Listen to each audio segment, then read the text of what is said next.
Next guest is UK barrister Natasha Hausdorff. Natasha, great to have you back here on Outsiders. We were talking earlier to Colonel Richard Kemp kind of about the military aspects of the pages exploding and the walkie-talkies exploding and the current activity. There's the war that's happening to Israel's north.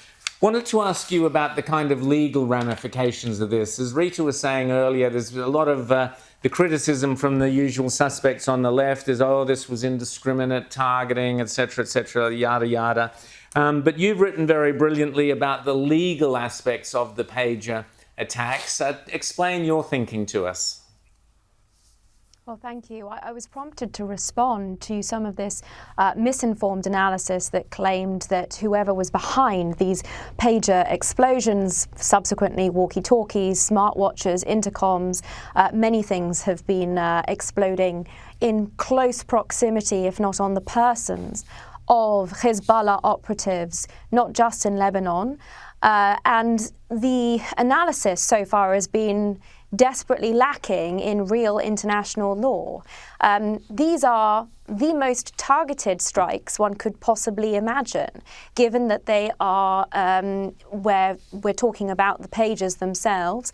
Hizbollah issued 2 terror operatives that have been targeting the terrorists and those that are in the chain of command specifically, that have been taking their instructions from Hizbollah directly. It's probably worth noting that so far as we understand it, these pages were issued because Hizbollah was concerned that smartphones might give away too much information to the Israelis.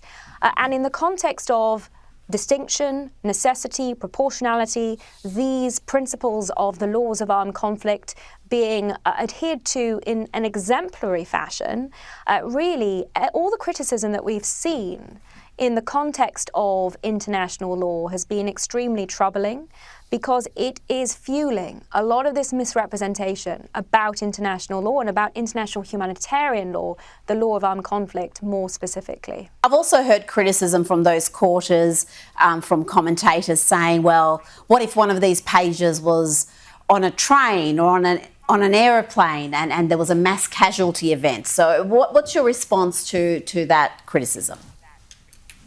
Well, firstly, it's extraordinary that this senator and others would come out so immediately, it seems, in support of an internationally prescribed terrorist organisation. Let's not forget that Hizbollah operatives have been targeting not just Israelis and Jews, but other Western assets for several decades.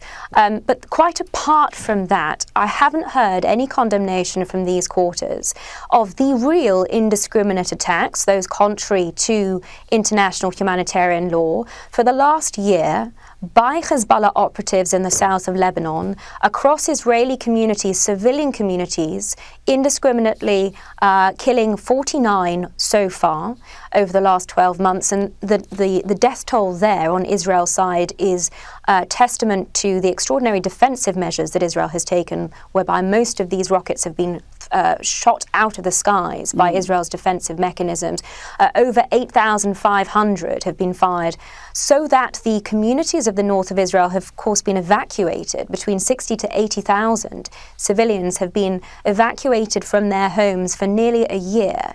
I haven't heard any condemnation of the real breaches of international law. Instead, we have, the invention of international law to seek to criticise what has been done now in response, specifically targeting these terrorist operatives, and the creation of these hypotheticals. What if a terrorist had been on a plane?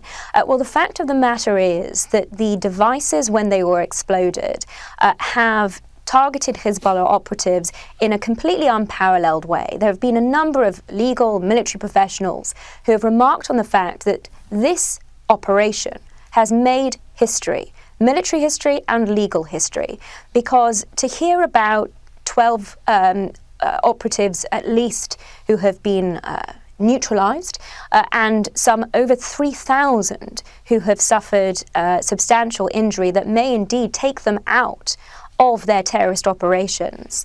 That is a remarkable achievement against any civilian casualty, of course, is greatly regrettable. But whereas these attacks have discriminated so that civilians have not been the targets of them, Hezbollah's objectives have been directly to seek as many civilian casualties as possible.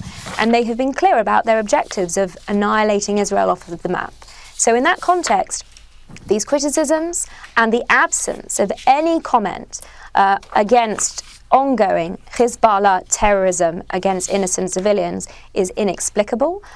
But for the only explanation is that these individuals are continuing to support internationally prescribed terrorist organizations as against the only democracy in the Middle East. There you go, Natasha Hausdorff. Thanks so much. Always great to get your legal perspective there on the situation.